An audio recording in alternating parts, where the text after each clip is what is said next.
So how did it feel to make this prediction and then have the world essentially not listen and not prepare? Well, there's no good feeling that comes on something like this saying, I told you so. If anything kills over 10 million people in the next few decades, it's most likely to be a highly infectious virus rather than a war. I just think back of could I been more persuasive? But we've actually invested very little in a system to stop an epidemic. We're not ready for the next epidemic. How did you make such a prescient prediction? How did you know this was going to happen? Well, there's a number of respiratory viruses, and from time to time one will come along that's very transmissive and causes some level of fatalities. Respiratory diseases are very scary because you're still walking around on a plane, a bus, when you're infectious. Unlike some other diseases like Ebola, where you're mostly in a hospital bed by the time the viral load infects other people. Hey, so recently I got the chance to interview Bill Gates when his foundation's annual letter came out. I'll link to it in the description. And we talked about lots of things, including conspiracy theories and misinformation. But about the pandemic, I wanted to know if so many people could see this coming and the costs of prevention were relatively small, then why wasn't more done about it? Well, there's some risks like earthquakes, where we see small earthquakes all the time, or the history of war or fire or hurricanes. So you don't forget, these pandemics only come along so irregularly that being lulled into a sense of security where it probably won't be a problem in the next few years, why should we put money into that? You don't buy the insurance policy, basically. This one will help us understand it needs to be a priority. I feel like humans have an issue, though, with fighting the last battle, potentially. So if we focus on pandemics now, and there isn't one, say, for another 100 years, what is the next disaster? What is the one that we're not prepared for? Well, I'd point out two. One is climate change. Every year that would be a death toll even greater than we've had in this pandemic.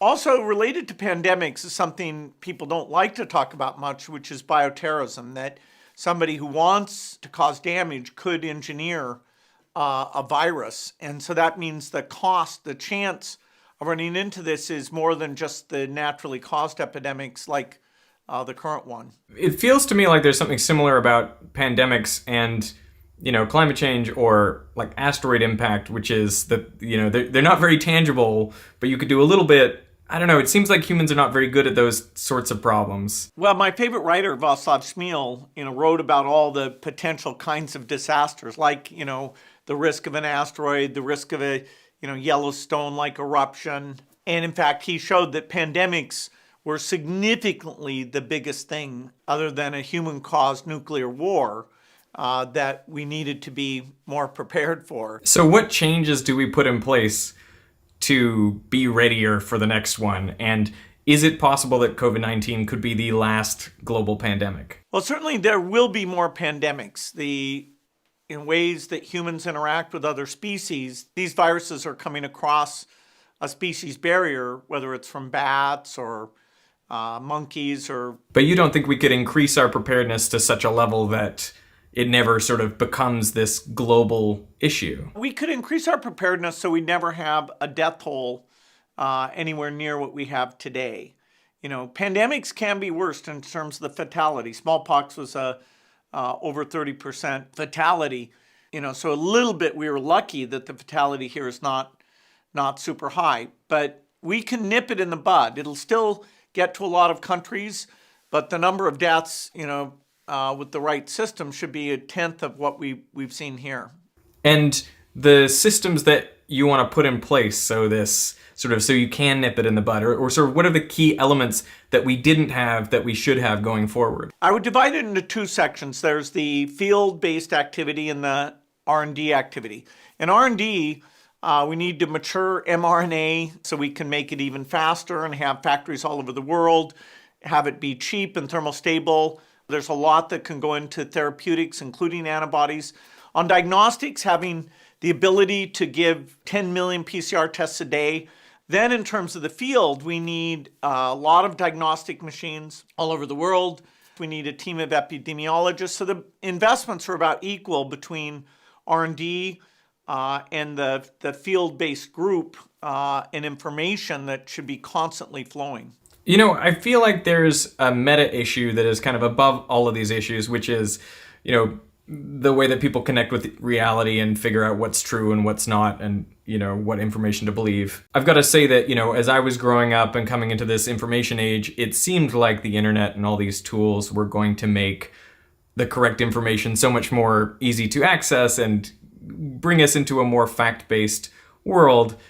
Instead, it doesn't look as though it's bringing us there. I wonder if you shared a similar vision for, what the internet might do for all of us. And I don't know if you have any thoughts about the current state of it. How do we deal with this? Well, the internet has done something fantastic, which is if you want to learn, the people who watch you are, getting an opportunity to understand science and what's going on. And that just wasn't there. And so for a lot of people, they're so much more informed. I mean, I have friends who ask me about these variants where I'm just stunned at how up to date they are with the latest information. So for people who want to learn facts, this is a golden age. We focus on the negative part with some of these conspiracy theories and anti-factual things. And so because social media is so new, figuring out how you curb that, labeling it, restrict the speed of spread of things that are titillating but false, we are missing some good ideas to, not have this kind of scary phenomena that, in the case of anti-vaccine things, may slow down how quickly we get lots of people to take the vaccine and therefore extend the epidemic and cost us in tens of thousands of lives. It feels like you're running up against, kind of that great American principle of free speech, right? I think it's a great point that you bring up that, in the past, the problem was kind of scarcity, getting access to this sort of information. And now it's sort of a problem of too much and figuring out which is the good stuff and which is not. Well, there are certainly clear things like, saying completely false things about, vaccines. But there is kind of a gray area in the middle that figuring out what the rules are and who should be the one looking and interpreting those rules. Wow, we are missing that today. Can you get a group of experts that are weighing in on these things? You don't really want the profit motive involved, but you want, expertise and capacity. And so, a few years from now, I hope we're more sophisticated on how that line should be drawn. A while back on my second channel, I made a video called Be Hated, which was kind of about my thoughts about pushing back against misinformation, that we should see anything that is wrong in the world and we should do our best to fight it. So you should not be liked by everyone because there are some people out there with bad ideas and you should be pushing back against them. That was essentially my thought. But since then, I feel like my views have softened a little. And now I think of our pushing back against misinformation a little bit like an immune system. Obviously, it's a problem if your immune system is weak, if it doesn't respond to anything. But it's also a problem if your immune system is too strong. During the 1918 flu pandemic, there's a really interesting distribution of deaths where the young and old were more likely to die, obviously because they have weak immune systems, but also people in the sort of 25 to 35-year-old range because their immune systems were just so strong, they were overactive, and that ended up resulting in mortality. So I feel like there's a sweet spot in terms of how much we push back against misinformation. You'll never see me make a video about flat earthers because I just don't see the point. Making that video only kind of reconfirms their worldview, and there's not really any minds to move there. So that's kind of how I'm conceptualizing misinformation these days, a bit like we have to be a targeted immune system. So I wanted to push Bill a bit further on this idea, and I brought up a tweet that I had seen doing the rounds on Twitter that basically said that the Oxford vaccine development, they were going to open source that vaccine until the Bill and Melinda Gates Foundation got involved and said, no, you must partner exclusively with a big pharma company, AstraZeneca. And so obviously it seems to the people on Twitter that something nefarious was going on there. But I wanted to know from Bill, what was the real story? Well, the making a safe vaccine is more complicated than, say, making a jet engine.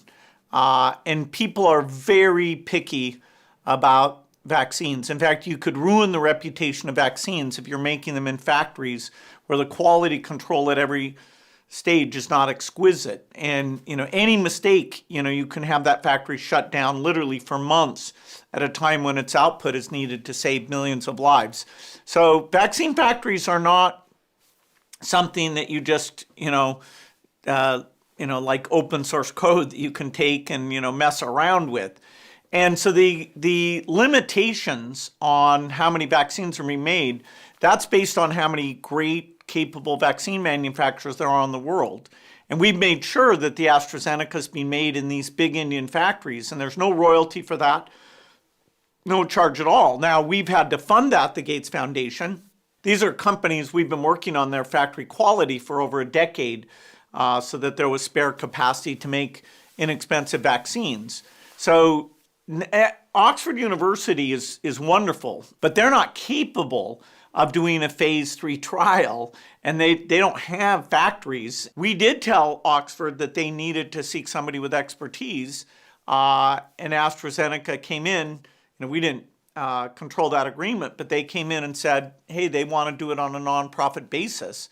And I'm impressed with how they put their best people on it and helped out.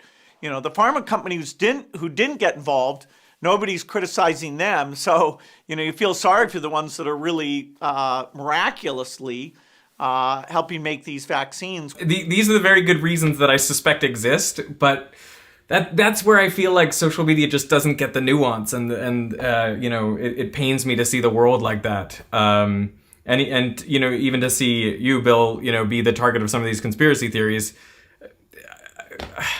It seems to not bother you, but it kind of bothers me as a guy who wants everyone to live in the same kind of reality, and I see out there doing great things, and I think that that should be commended as opposed to what you get. I'm not in a position to complain much. I have a lot of things that make me extremely lucky, and I hope these conspiracy theories go away.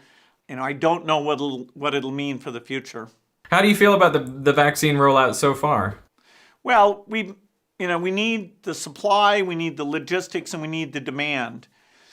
And there are huge challenges in each of those. I'm hopeful that Johnson & Johnson in the next month will get approved, because that's a single-dose vaccine, very cheap, highly scalable. So AstraZeneca, Johnson & Johnson, and a few months later Novavax, most of the developing world, those are the vaccines that will be going to them.